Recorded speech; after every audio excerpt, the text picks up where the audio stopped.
Coming up, we discuss a new restaurant coming to Disney Springs. Masses of people descend upon Trader Sam's for a tiki mug. We remember a lost Disney World attraction. And in the main segment, we share our power rankings of the Disney World mountain attractions. All that and more on this episode of WDW Opinion. Cue the music. To all who come to this happy place, welcome.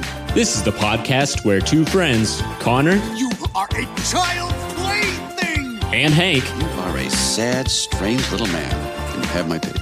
share their opinions, tips, and stories about anything and everything at Walt Disney World. Trust me, what could go wrong? Get ready, because this is WDW Opinion. We're in the tower.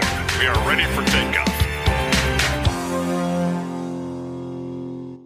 Hello and welcome to episode number 16 of WDW Opinion, the podcast where friends talk Disney. We share our Disney World opinions, and then you share yours. Let us know what Disney opinions you have. Follow us on social media. We are at WDW Opinion, and share your thoughts with us. Visit WDWopinion.com to check out our blog posts on all things Disney and to see what we're up to in between episodes. I'm your host, Connor Brown, and I'm joined by my co-host and Disney partner in crime, Mr. Hank Molsky. Hank, parking fees raised again at theme parks in Disney World. Regular automobiles will now have to pay a fee of $25, up from $22. You had a very interesting opinion on this. You actually want the price to increase more. You think it should be $30 because you love throwing money down the drain. Could you elaborate? No, it's actually because I like sleeping in my car. That's right. and I'm really sick of the people. I want them to raise the quality of people sleeping next to me. So I think if we're gonna start, cutting out those that can't afford a $30 sleeping spot, I think that's a great thing for me in the parking lot. Yes, cut out the riffraff. That's what Walt would have always wanted. That's exactly. You never forget, Connor. It all started with a mouse. That's a great point. That is a great point. No, I mean, I think we do have to address it just because everyone talks about it. It was raised by $3 on all fronts except for preferred parking, which was raised $5. Listen, here's the thing. Tale as old as time, like I've said before. The only three certainties in life: death, taxes, Disney will increase parking rates once or twice a year, right? And ticket prices will also go up. Yeah. But here's the thing. I mean, it's $3 and people are howling at the moon. I tried to go to FedEx Field to watch a Redskins game. How much do you think I'm paying for parking? It's like $100 and it's a 4-hour game, right? Yeah, good luck. See ya. What this is, it's incremental, obviously, but people are still going to line up, right? Yeah. And they're still going to do it until Disney hits that threshold. I think we said this a few episodes back. We are not doing Disney any favors because we are showing up in droves. No, engine's not stopping now. This train is not stopping. It's not slowing up. They can do whatever they want. No ifs, ands, or buts. There's always that opinion. There's always that idea that, they're just increasing prices because there's so many people going. They're trying to drown out people. I don't think that's what they're trying to do. I think they're just trying to get the most money possible, which is what they should be doing because they're a business. But yeah. I don't like cost cutting. I don't mind cost or the price raising. I like to bitch about like cost cutting effects. I don't like. Do you understand what I'm saying? You know what? Go ahead and raise the prices. I won't complain about that. I get mad when they're cutting capacity and that type of thing. Yes. So if this was something where, we see this, but then all of a sudden we see something gets cut from Star Wars Land, you're like, well, those two, obviously they're two different segments of the park. Like this is operating costs versus building costs, but right. For the layman, we're just seeing the one thing up front. Like, hey, I don't live in Shanghai. I don't get to see how you guys went over budget over there. Stop cutting my hours for Seven Dwarfs Mine Train. Exactly. I have heard some interesting tidbits about the overnight parking at resorts. You remember when that was a whole big thing a couple months ago? People lost their collective minds because Disney was going to start charging overnight rates to park a car at the resort you were staying at. Okay. I've been hearing that Disney's just not acknowledging that anymore when you show up to check in. And exactly. For something that was as small that they were trying to do with that, thank goodness. Just build that into the damn room price. Yeah. Come on. I know. You know? Yeah. That was a flub. Just, raise the prices $12. But it was that thing where, nowhere you see resort fees on your bill for that. Yeah. And it's always, even with any hotel, why tell me there's resort fees? Just add it in. Yeah, right. I don't care what the room is going to. I know what it is up front. But when I see extra fees, that's when I get upset. Exactly. Well, I'm sure in 6 months, people will be complaining when it goes up by $2 more. But until then, let's get into News to Opinion. Here's our weekly segment where we each pick a Disney news story from the past week to discuss and share our thoughts and opinions on. My news story of the week, City Works Eatery and Poorhouse opening at Disney Springs in summer 2019. This is from InsideTheMagic.net. City Works Eatery and Poorhouse, which offers craft beers and American fare at several locations across the United States, is coming to Disney Springs in 2019. Opening on the west side of the shopping, dining, and entertainment complex, the restaurant will offer 80 beers on tap, including hard-to-find, limited supply varieties from both local and global breweries. The food menu features burgers, bar bites, shareable plates, and more. If you're not a beer drinker, there's also a curated selection of popular wines. And the location will also be a go-to spot for sports fans. The restaurant and bar will offer plenty of high-def TVs, including a 165-inch screen. Oh, yeah. They have locations. Oh, yeah. They have locations all across the country. And this location will be adjacent to the NBA experience. So overall opinions on this is I always like anytime I get a new watering hole in Disney. I've always said that. But I do. Yeah, you have. I do think this fills a need. If you think about all the places you can go in Disney World, there's really only 2 quote unquote sports bars. ESPN Club at the boardwalk. And then, I wouldn't. Cinderella's Royal Table, of course. Duh. Of course.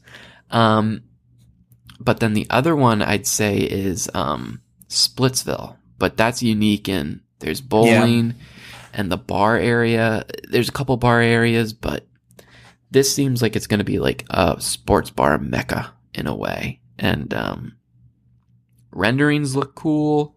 What kind of competition will this put up? Well, I guess the NBA experience is something very different. So here's something we don't know what that's going to serve. We don't know what that's serving quite yet. We don't, because they claim that NBA experience will still have a dining location. That was always in the plans for it. And when this first came out, people were like, well, maybe this is the dining location for the NBA experience. But Disney has said, no, this is going to be something in addition to the dining experience at NBA. So, it sounds exactly like, and I don't know where they're going to be able to fit this in that space.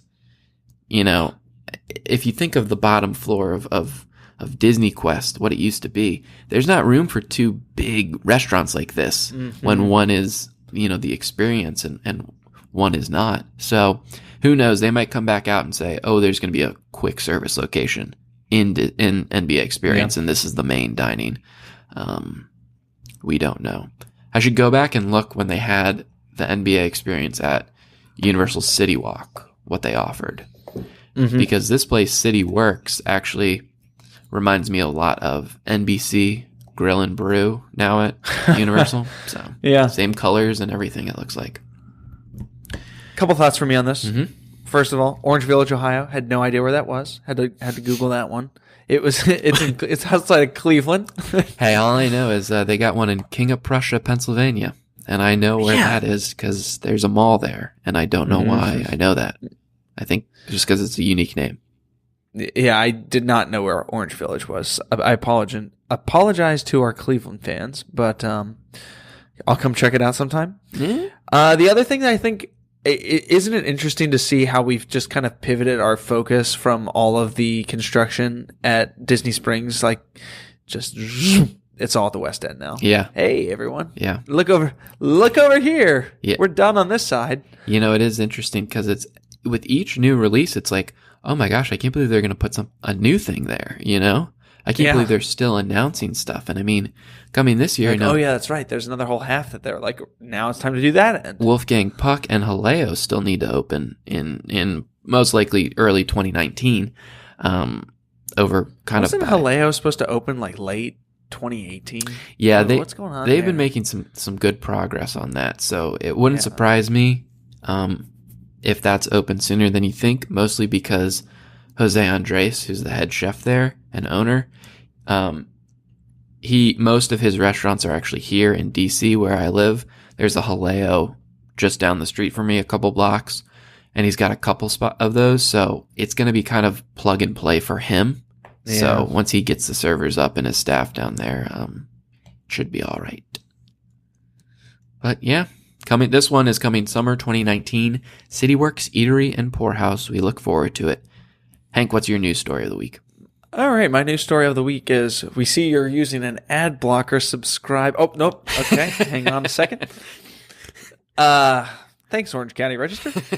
So, headline, Madness. 1,000 Disney fans wait hours to snap up coveted Hatbox Ghost Tiki mug.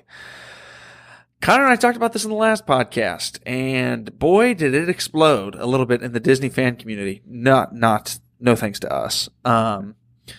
Oh my God, it really did blur out the text in my thing because I have a freaking ad blocker on. But watch me power through this thing. I'm going to try to sound it out. Wait, it actually converted it to like a different language. Good for you, Orange County Register. So you can't read this article because you have an ad blocker up? I can read it in the gibberish language. Wow. 1,000. Okay, so anyways, about 1,000 people showed up to the Disneyland Resort in California at the Disneyland Hotel at around 2 a.m. on Tuesday morning, October 16th, for a chance to buy the Hatbox Ghost Tiki mug. Connor and I detailed, for those of you that didn't listen last week, or just for a quick recap, you can buy these mugs at Trader Sam's at Disneyland and Disney World. And very often, which is another funny part about the story that we'll elaborate on, is they roll out limited edition mugs. So, being that it's October and a time to bring out a popular ghost that rolls around in the form of a mug, Disney rolled out the Hatbox Ghost from the Haunted Mansion in tiki form, and 1,000 idiots lined up to try to snag this thing, which, I don't know if you noticed, Connor, almost a day later, is still in stock. So if you just mosey on up, almost 24 hours later, you could still just get one without waiting in line. So a couple of things about this. Trader Sam's loves to do this, both at the Disneyland Hotel and at the Polynesian and Trader Sam's Grotto. Like Hank was saying, they release these every once in a while, and it's first come, first serve. It seems like it's a Halloween motif they're doing. Last year, the mug they were giving was the hitchhiking ghosts as a almost totem tiki pole in mug form. Forgot about it. Yes, that's what that was. This one's cool because last week when it came out in, I guess I'll explain the Hatbox Ghost. Hatbox Ghost is basically an animatronic-like figure at the Disneyland version. And I can't recall if it ever made its way to Magic Kingdom. I think it did, but it was only there for a little bit. And it's an illusion where the ghost's face, the skeleton ghost's face lights up in like his normal head area, and then it disappears and it reappears in a box, in a hat box that he's holding, so you can see it. It's a really cool illusion. People love it. And I think most of it is the mystery around it. It's there one day and it's gone the next. And people are like, oh, do you remember that? Do you remember that? Disney finally brought it back and stuff like that. The cool part about this, Hank, did you catch this? The Disney World version, its face is in the hat box and its head is not there. But the Disneyland version, its face is where its face is supposed to be, and it's not in the hat box, so it's flipped. That's awesome. Nice touch. That is awesome. That's some very powerfully distributed. That's pretty cool. So all these people lined up at 2 a.m. The place out there in Disneyland wasn't opening until, I think, 11 a.m. So they had 8 hours for a tiki mug. Yeah, have you noticed that you can get into Trader Sam's out in Disneyland earlier in the day? They let the Californians drink from like 11 on, but you got to wait till 4 in Disney World. What's up with that? It's rude is what it is. I think I don't know why. I don't actually get that. Doesn't appear to be rhyme or reason to that. No, because all the other bars, I mean, they're both resorts, right? Yeah, and all the other bars, open at 11, like in the Some parks. level of exclusivity. Misner's opens at 1. Maybe it is an exclusivity thing. Or we can blame it on cost cutting. Sure, let's do that. Blame it on the cost cutting. Ah, God, Disney. If you do want to buy one of these Hatbox Ghost Tiki mugs, $125 on eBay right now. Ah, lovely. I don't know if, it's just it's like these and the Funko Pop vinyls that people line up for hours for. Yeah, I don't get it. They're awesome. They're cool. It's just an object at the end of the day. Oh, I do want that. What was the Christmas one last year? It was like an elephant from Trader Sam's. Yes, it was like the Jungle Cruise elephant with Christmas lights around him. That was cool. Yeah, that was very cool. That was cool. I'd pay $125 for that. No, I wouldn't. Well, all right. Please send us $125 so we can buy that. Thank you, everyone. Thank you, everyone.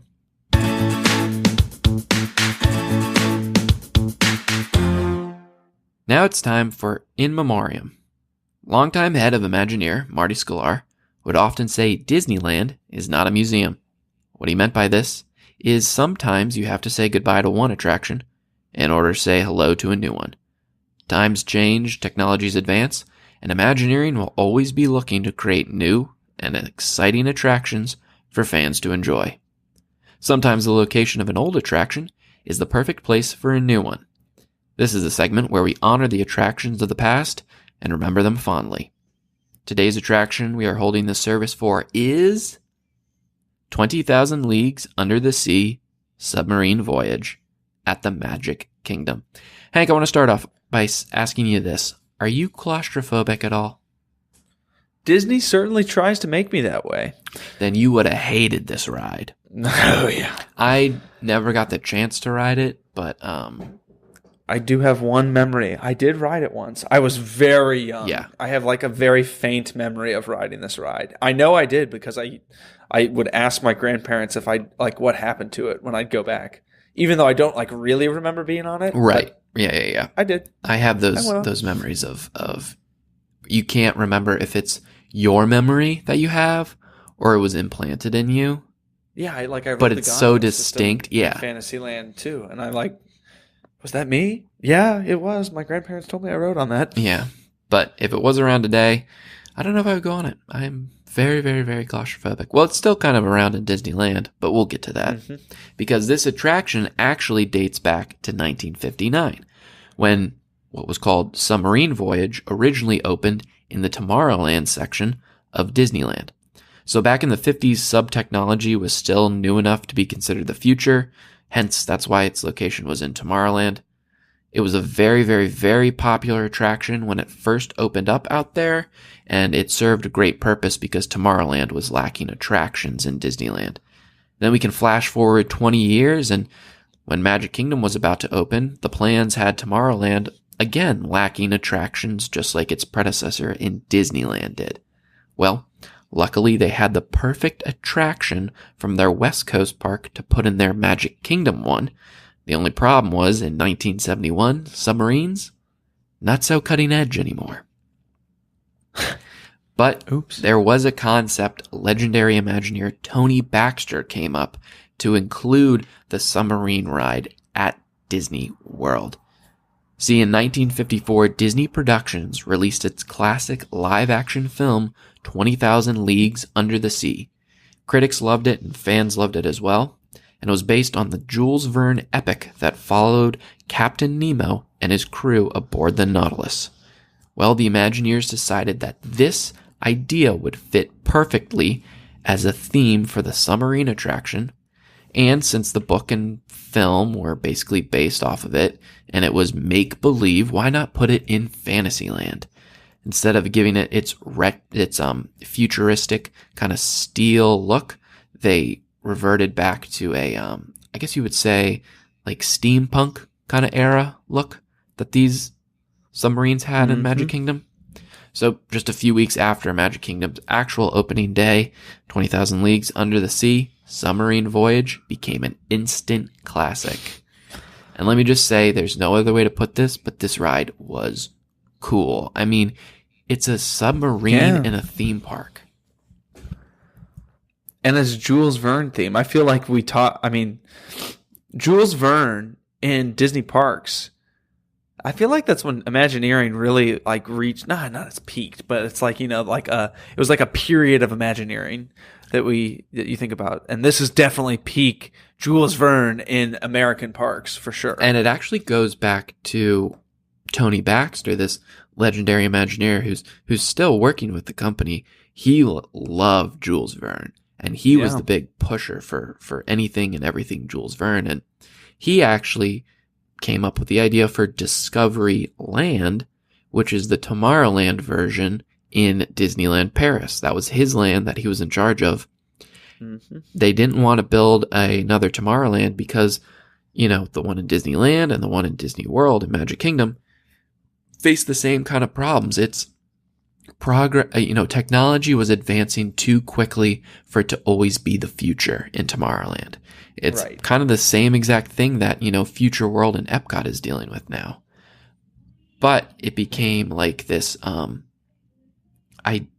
idea of the future that never was, right? These fake robots, aliens, stuff like that. But it's still never been a cohesive kind of theme. I love Tomorrowland, but it is hard for them to kind of keep up with that.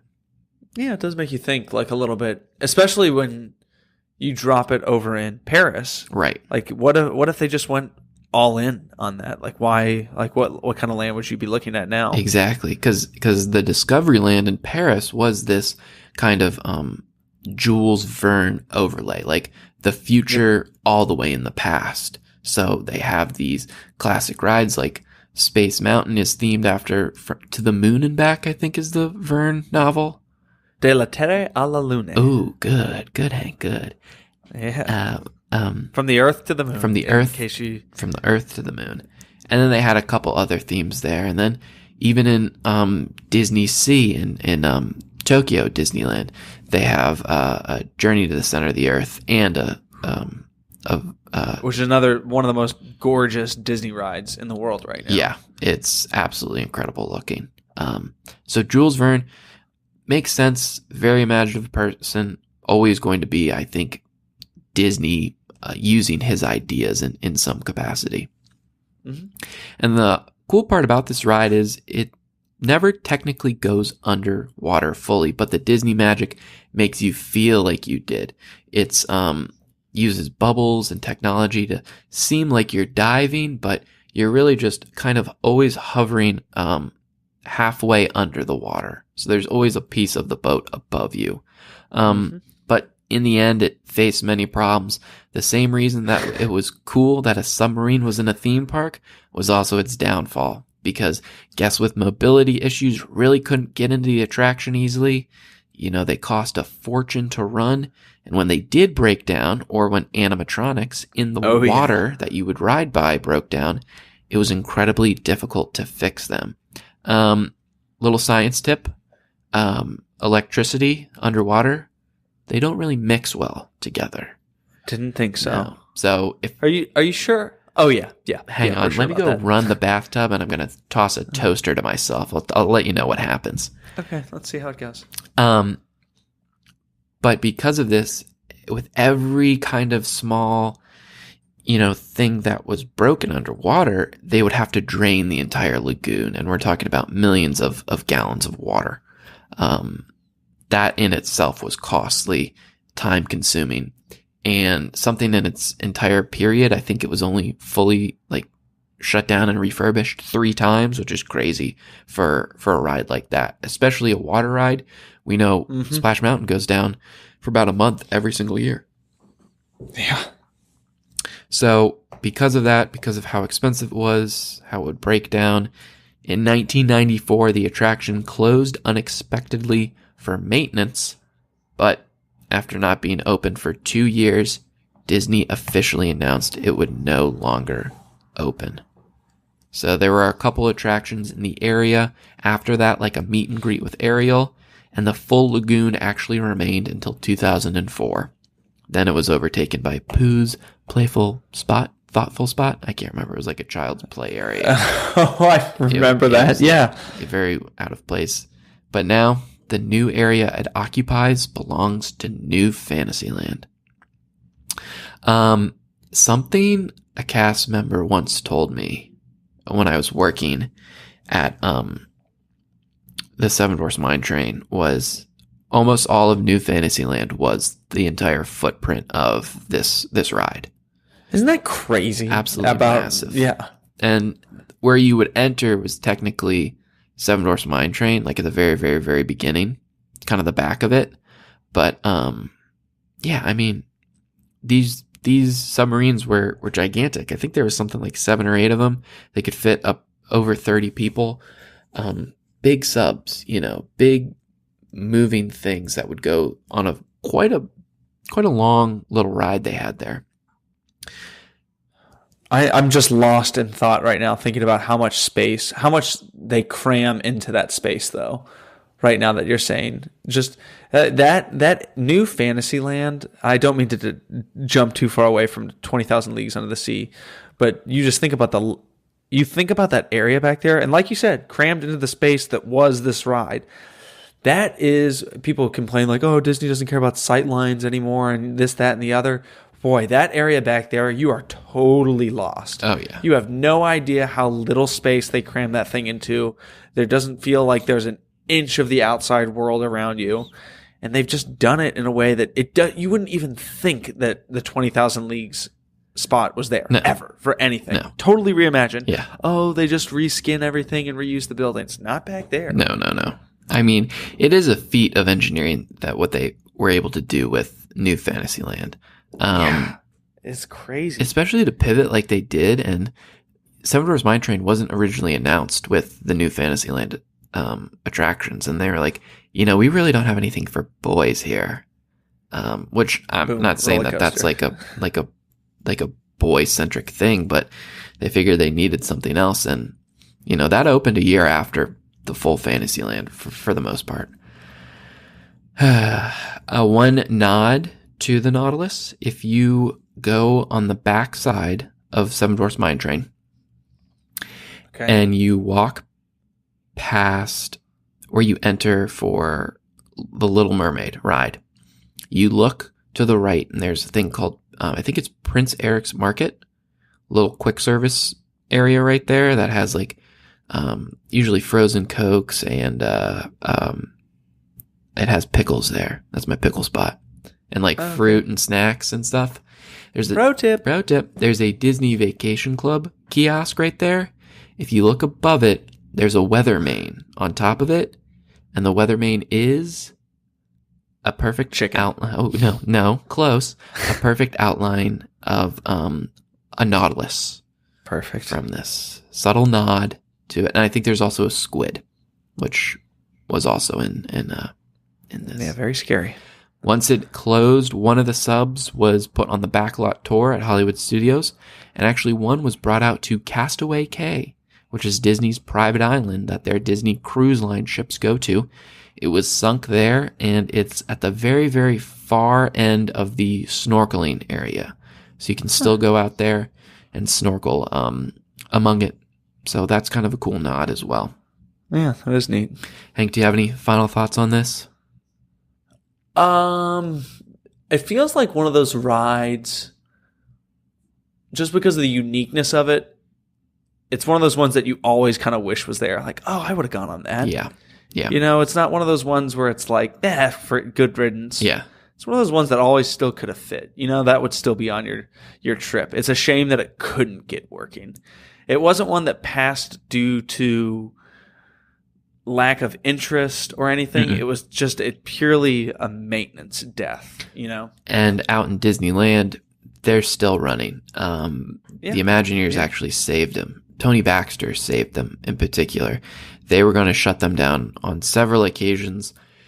Tony Baxter was looking for retheme after retheme. At first, he was going to theme it to the movie Atlantis, the animated film, which bombed.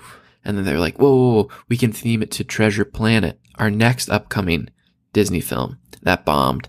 And then finally in 2003, they had Finding Nemo, which they were able to retheme it to. It's still out there. People still like it.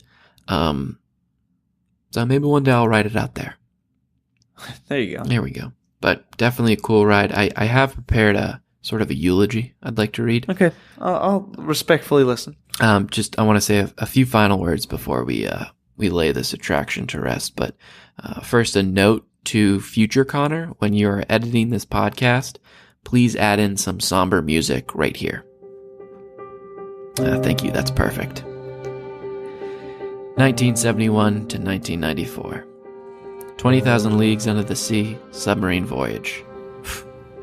You lived a great 23 years, kid. You were old enough to drink, but probably not old enough to afford a quality craft beer. Yep, natural light was probably the only thing you could purchase. It's all you ever knew, but you enjoyed it. You never complained. Even if the toll of carrying 30 people around a 1,000-foot-plus track did wane on you, you never complained. Why? Because you were a sub, and that's what subs do. But now you're in the great beyond. So here's something for you. May you drink all the natural lights you can fathom. See what I did there? Of course you did, because you're a smart sub, aren't you? And while you're in the great beyond, may you enjoy the attraction afterlife. Say hello to Fudd Rapper from Food Rocks for us. Real rights of genius. Nice. Rest easy, 20,000 Leagues Under the Sea. Rest easy.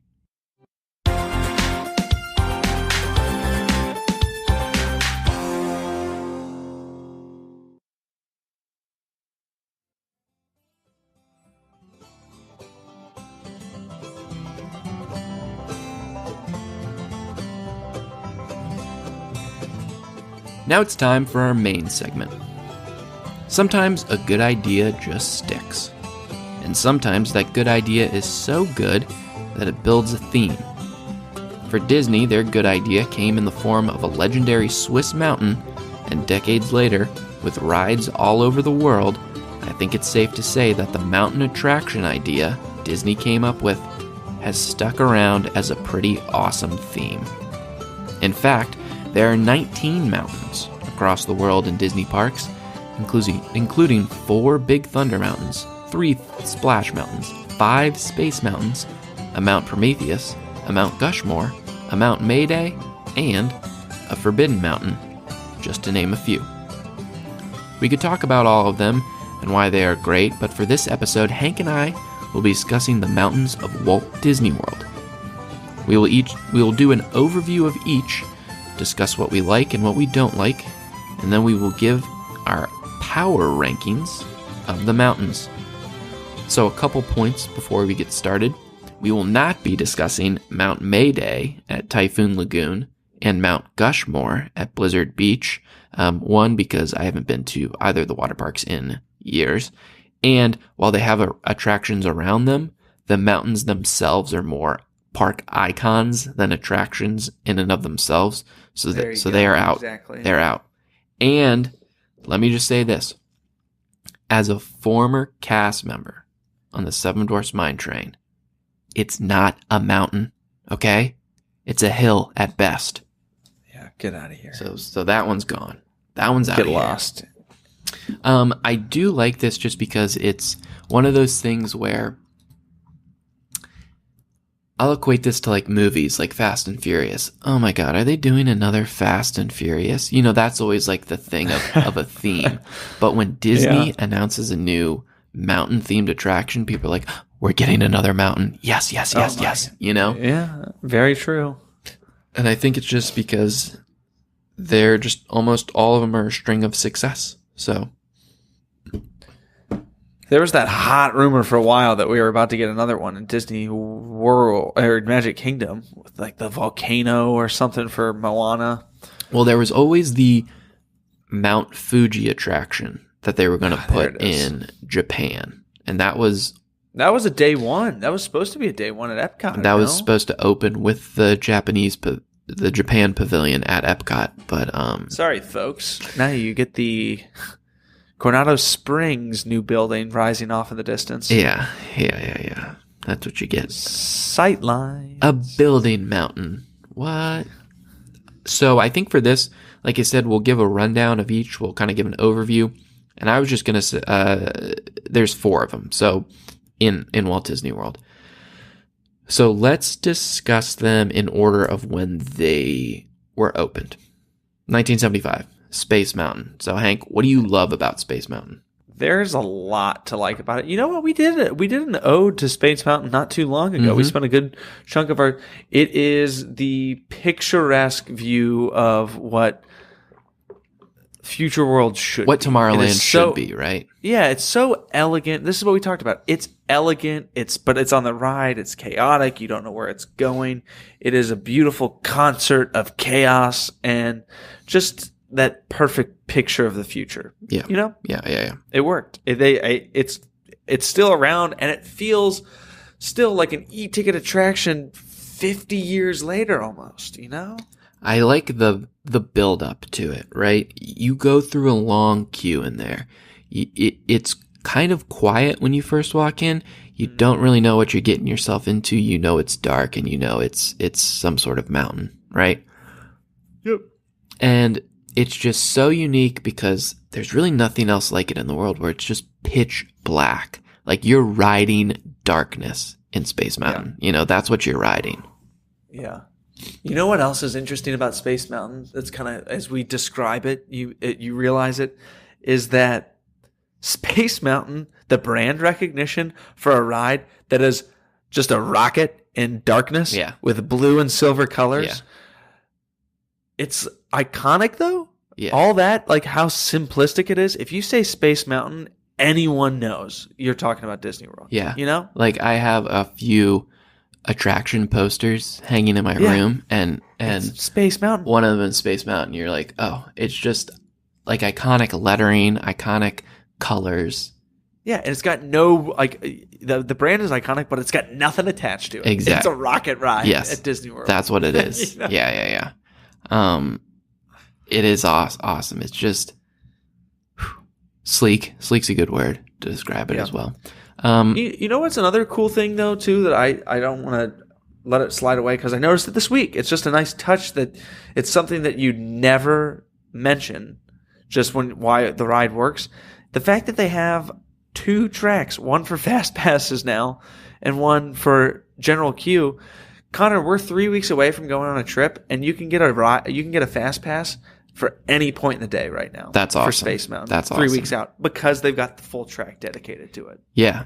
That's awesome. It keeps the wait times down, and it keeps a whole bunch of people with the ability to book a fast pass until pretty close to their trip. They always used to say like A was longer than B, like track A was longer than track B, or the other way around. But it was almost totally identical, except for like maybe 10 extra feet or something like that.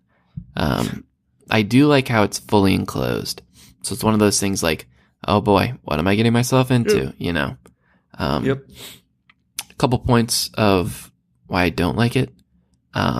They seem like they close it for a year period every like 5 years. And then when it reopens, it still makes me feel like an old man whenever I get off. My back hurts. Somehow I need heart medication when I get off. I don't know how. You've grown to the size of an ogre to get out of those things. Like, well, I'm not this big. Why am I, I can't move my hips. Why is this rocket so small? I didn't even realize that was a thing. I always leave my wallet on it. I don't leave my wallet anywhere, but I leave my wallet on it there. And one thing I just have to address, as soon as you walk into the queue, hey, what's with the playpen balls down in there? Like we're at a McDonald's play place, you know? Not clean those up. No. Is there anything that you would want to change about this attraction, Hank? Yeah. But let's change. Let's actually get, if you're gonna put a compartment that's going to hold your gear, I'm doing the quotation marks. Let's just not do an open bag that's next to me. Who the hell puts anything in there that they actually think is going to stay in that thing? It's an open bag. You know exactly what I'm talking about with the elastic that's so stretched out. Yeah. You're like, nothing's staying in there. No. Unless I'm stuffing it full of garbage. Can we get a button on this? Huh? Yeah, Can I get a zipper or something? It's just an open bag. Yeah. All right, sir. Go ahead and where do I put my cell phone? Sir, could you just drop it over the side of the what? Am I supposed to do that? Yeah. It'll be much safer there. Pull up on the lap bar. Pull up in your lap bar. Toss your cell phone over the side. It's more important to put it there. That is good. That's funny. That one's definitely the worst too. Everest is pretty bad. The elastic on Dinosaur is pretty bad. That stuff's pretty worn. Yeah, which it's like, which ones do you think it'll fall out of? Everest is bad too. Yeah. It's like it has to be locked in. I feel pretty good about Dinosaur. I feel terrible on Space Mountain. That thing's coming. How good do you feel about it on a Rock and Roller Coaster? It goes upside down. There was like, centrifugal force will keep it in. You do the bucket of water. Like, well, I'm not on a corkscrew, dumbass. I don't believe science. One. I feel like everything's coming out of your pocket on the corkscrew. Yeah. No. Space Mountain's got to be pretty close to the top of the list on that. I mean, it's a flat car, essentially, with an open bag. Yeah. But it's a classic. And we love it. We love it. Like I said, there are, let's see here, 5 Space Mountains across the world. Yeah. So I believe that's one in every Magic Kingdom except Shanghai. But they can't complain because they have the Tron coaster right now. So good for them. Yeah. We're getting one. Shaking my fist at the screen. We'll get one. Okay, Big Thunder Mountain Railroad. Frontierland, a classic as well. There are 4 of these around the world, and then there's one in Hong Kong called Grizzly Mountain, something like that. I don't know, big. I guess that's technically, yeah. And it's as close as it can be to a Big Thunder Mountain. Hey, it's a goofy ride track, though. Yeah, it's weird looking, but people love it. So, I mean, it's like Triceratops Spin almost, or not Triceratops Spin, Primeval Whirl. No, I don't think it's like that. Similar? No, I'm thinking of a there's different something ride. weird about it, but people seem to like it, so it's kitschy. So whatever. Yeah, that's probably a good word. But Big Thunder Mountain Railroad. I mean, this here is the wildest ride in the wilderness. Hold on to your hats and glasses. Should we just skip to the same complaint for everyone? What? When you say it? What? Hang on, this is the wildest ride in the wilderness. And then 5 seconds later, you lose all hearing. Everyone's deaf. Because of the rest of the ride. The chain lift. The chain lift. I feel like that's it's an effect. It's totally an effect. It is an effect, yes. Yeah. But it's ridiculous. It's very loud. That's the thing, is like a chain lift by nature is loud. Yeah. Well, you don't need to ratchet up a chain lift. Right. It's like, let's make these gunshots a little louder, huh? Let's amp up these shots. Right. You're like, well, they're kind of very loud already. I will say this. I am always pleasantly surprised when I get off of Big Thunder Mountain Railroad. I totally agree with that. I don't understand why, because I've been on it so many times, but every time I get off of it, I always forget how much I love that ride. Or I do it every time. I don't really want to go on it this trip. Or I always forget how long that ride is, because it's a long ride. Yeah, I don't really want to go on Thunder Mountain today. Oh, that was great. I'm so glad I went on that ride. Yeah, I'm so glad I went on that ride. It wasn't that hot in going down the ramp. Oh God, the queue is it's a bit touch and go at times. It's a bit touch and go. Very well themed though, obviously from start to finish. And with the newer refurbishments that they've had over the last few years, a lot of new elements have been added that I think really enhance the queue, kind of help to tell the story of it, but in a tasteful way. It looks like they've always been there sort of way, which is awesome. I love this ride because it's almost like you're going through show scenes at times. You're in the cave, you go up the mountain, or you go up the track, and then you come down, and at one point you go through the dinosaur bones, you go back into the cavern, there's rocks shaking, you go climb up, you see the goats, you see the hillbilly in the bathtub, of course, the pigs, the possums, the train going by usually. The train going by. Sometimes when you duck out around the water, the Mark Twain might be going by, or the Liberty Riverboat, I should say, Liberty Square Riverboat. It's just fun from start to finish. I would appreciate if we could get the update that Disneyland has.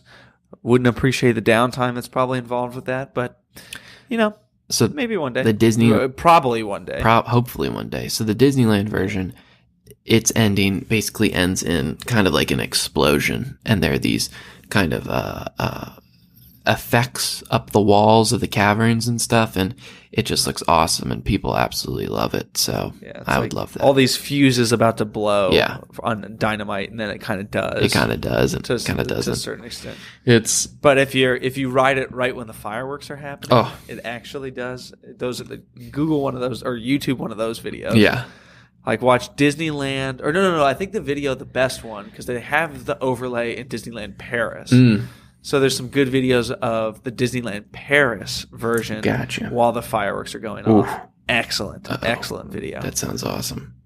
I do love the fact that it's a singular lap bar, so you can fit 1 to 3 people in a row, 2 adults, and then you can shove a kid in there, and then it's just there's the worker talking. And yeah. So it's like when you're on Haunted Mansion, you pull down the 1 lap bar and you share the 1 lap bar with whoever you're riding with, and that bad boy just flings you. I like to make it a little loose, and you just. Wife does not like that. Oh, she doesn't. Does not like that. I always like doing it with. I tried to pull that number last time. I got clamped down pretty hard. Oh gosh, it's harder on us gentlemen down there, by the way. Yeah. Well, also, hey, another criticism on this, but not a criticism. I understand.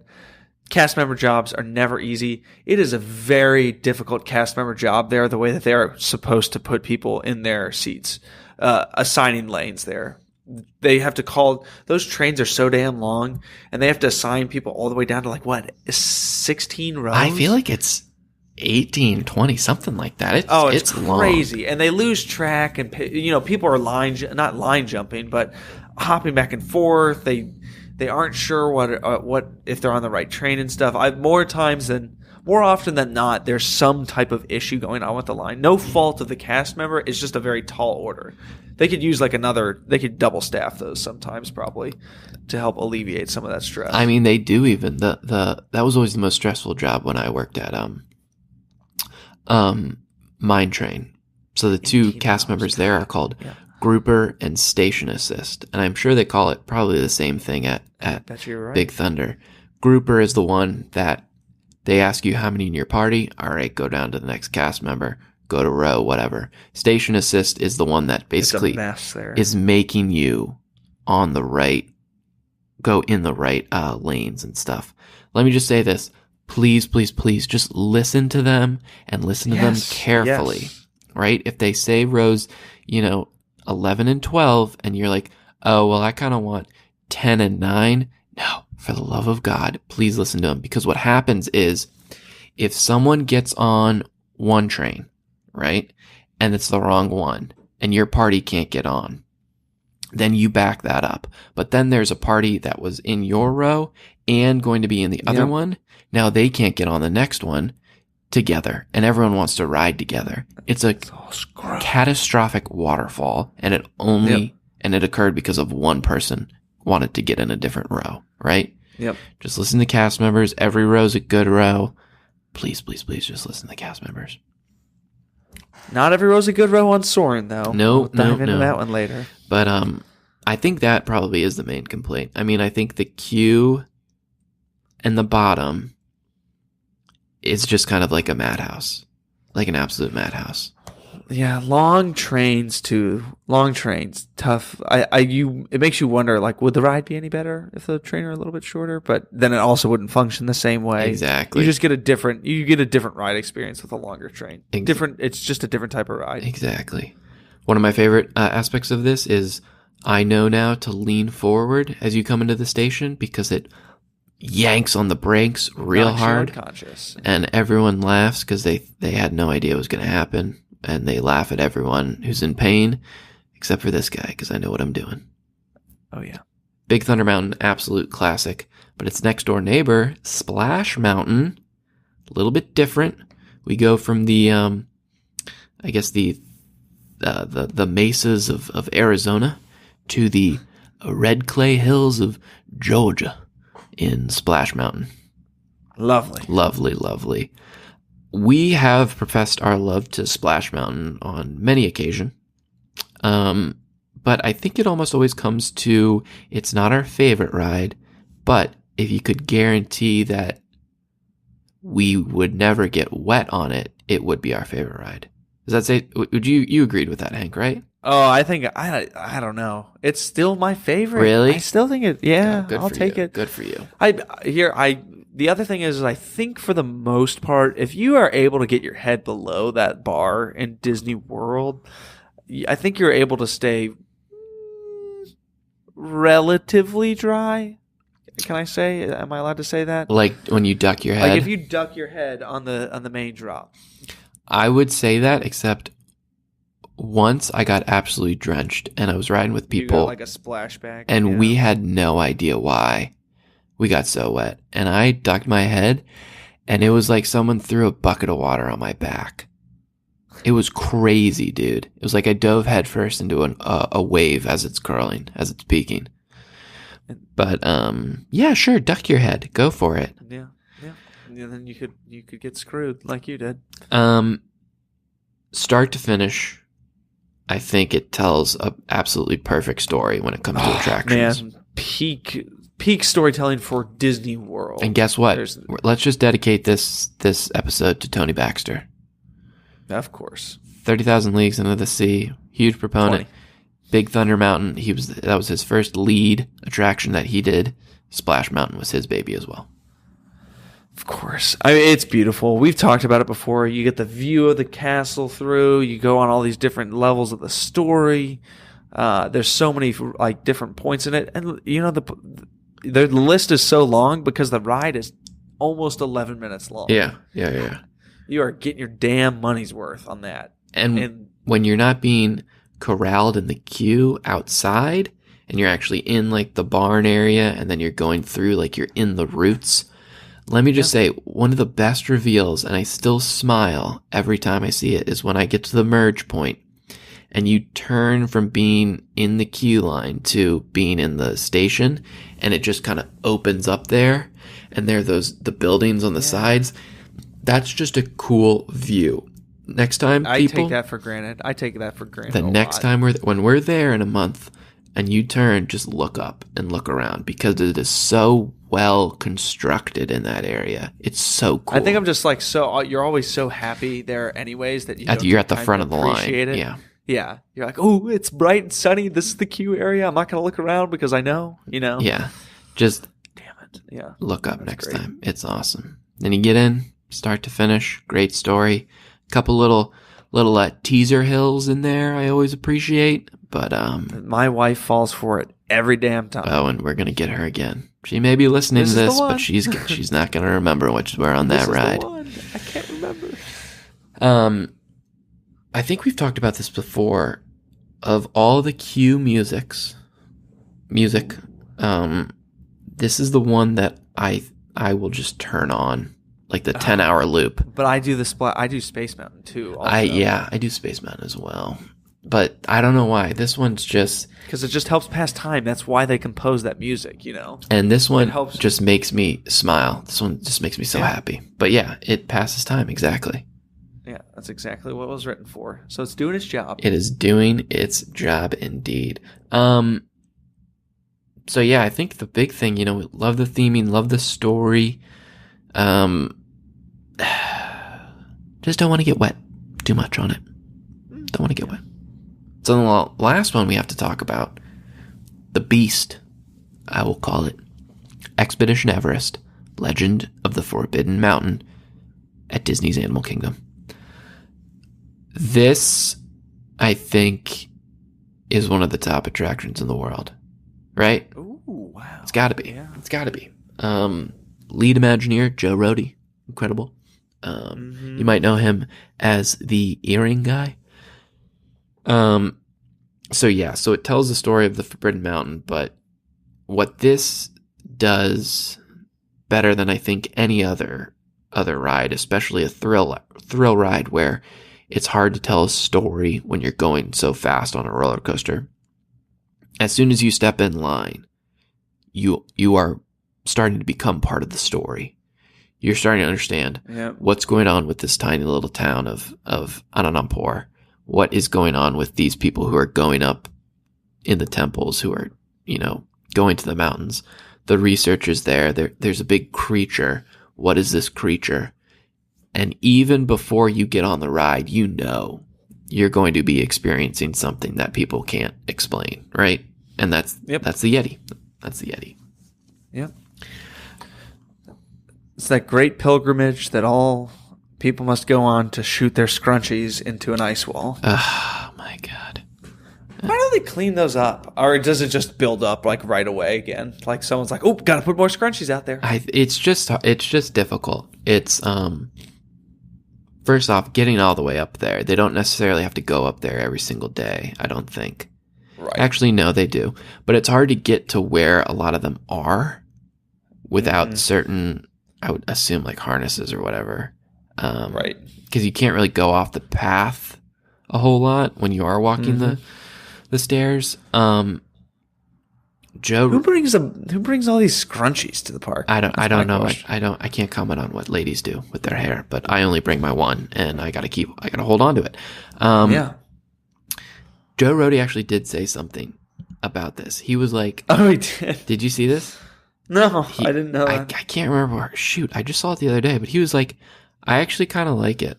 He's like, "I like that people want to leave." All right, now I like it. He was like, it's like a double-edged sword. He's like, obviously, I wouldn't want them there because I think it just kind of looks gross. He's like, but I also kind of like that people are interacting with the ride this way. Like they're trying to leave something there, you know? Yeah. And he's like, but we have to think of like, for the cast members there, it's just very, very hard to clean. So. At least it's not gum. Yeah. I mean, oh my God. That sucks. I think the biggest thing, you know, that stinks about this is that we still just have the Disco Yeti.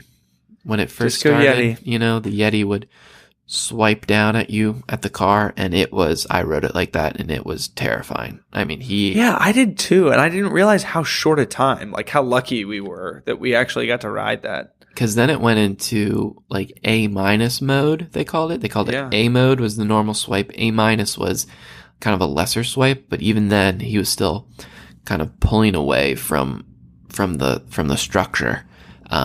So B mode that he's been in for, you know, a decade now, is just a strobe light on him that kind of gives the illusion that he's moving. That's the big thing. One thing people don't comment on, when you used to go up to the top of the hill where you're about to, you know, and you see the track is broken. Yeah. There used to be not an animatronic, but kind of like a pop-up bird, like a, you know, in Mulan, when it's Genghis Khan, right? The guy who's supposed to be Genghis Khan. He's got his bird with him. Yep. It looks like a bird like that, and it just kind of rose up, and you would hear, "Arr!" That's a bird noise. and then it would just kind of descend back down. And I only saw it a couple times, but I don't even remember that. yeah, people don't I'm gonna look for a video. ever comment on that. But yeah, I mean, just an incredible retraction. The way it stops and goes backwards and stops and go forwards. That drop, I think, is the most exhilarating thing in Disney World. Like once you come out of that mountain. Boy, there's no ride in the world, not just Disney World, that I come closer to blacking out on than that ride for some reason. There's some reason that going backwards and on the angle that it does, at the speed that it does, that first drop, whew. It's just all the blood rushes right to my feet. It's the banked turns. It's crazy because when you're in Rock and Roller Coaster and you hit that first loop, you're fine. But it's the banked turns in Everest where it's just like a G-force just boom pushing you into your seat.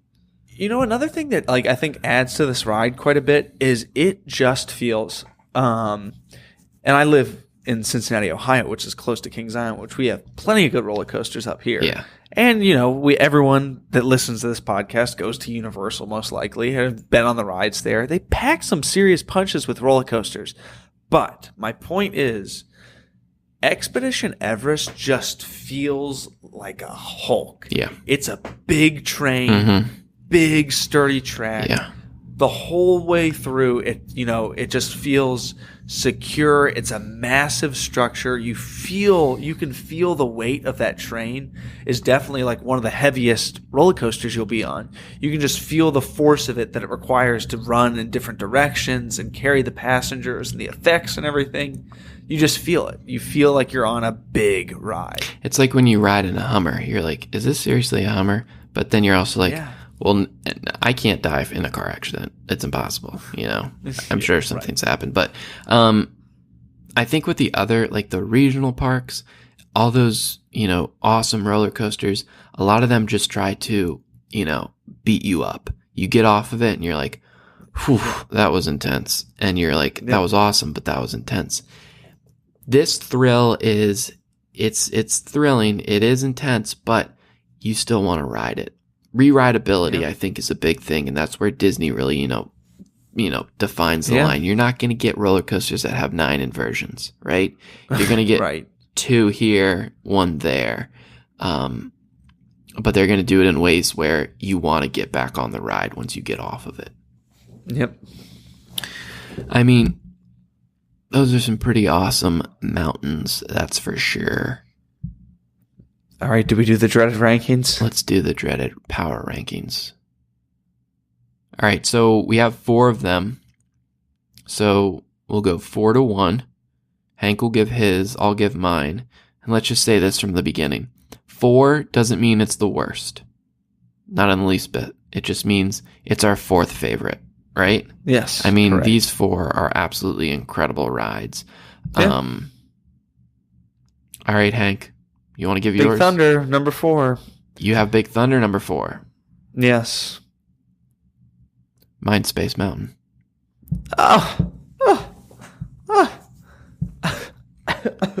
Sorry about that. All right, what's your 3?